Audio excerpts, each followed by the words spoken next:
تو ناظرین، drama serial دستک کی اگلی قسط میں کبیر کرن کی ماں سے بات کرتے ہوئے کہے گا کہ باجی کبھی کبھی والدین اپنی خوشی اور اطمینان کا رتبہ اس قدر بلند کر لیتے ہیں کہ بچیاں خوف میں مبتلا ہو جاتی ہیں۔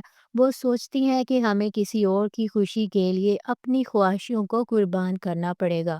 تو کرن کی ماں جواب دے گی، تم ٹھیک کہہ رہے ہو، لیکن کرن تو مطمئن ہے، وہ اپنی زندگی کی پسند سے خوش ہے۔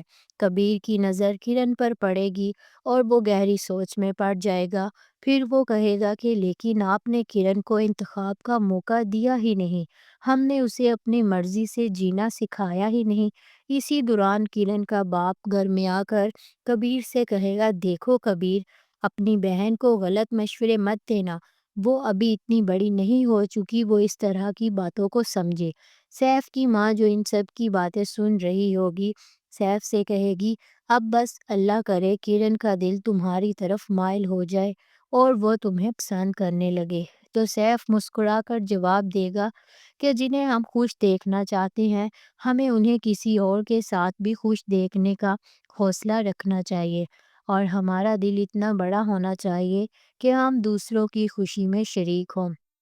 تو اس کے بعد کرن اور سیف کی شادی کی تقریب سٹیج پر سجائی جائے گی۔ جب دونوں سٹیج پر بیٹھے ہوں گے اور ہر کوئی ان کی جوڑی کو دیکھ رہا ہوگا کہ اچانک وہاں معز آ جائے گا اور اس کی نظریں کرن اور سیف پر پڑیں گی اور وہ حیرت سے انہیں دیکھے گا۔ معز کا چہرہ بے رنگ ہو جائے گا اور وہ اندر ہی اندر درد محسوس کرے گا۔ کرن کی نظریں بھی بغیر چاہے معز پر پڑ جائیں گی اور اس کا دل عجیب سی کیفیت میں پڑ جائے گا۔ کرن کی آنکھوں میں ہچکچاہٹ ہوگی۔ سیف جو اس ساری صورتحال کو دیکھ رہا ہوگا، کرن سے کہے گا، کیا ہوا کرن، تم کچھ غمگین لگ رہی ہو، کیا تمہیں کچھ پریشانی ہے؟ کرن فوراً نظریں جھکا لے گی اور کہے گی، نہیں سیف، سب کچھ ٹھیک ہے۔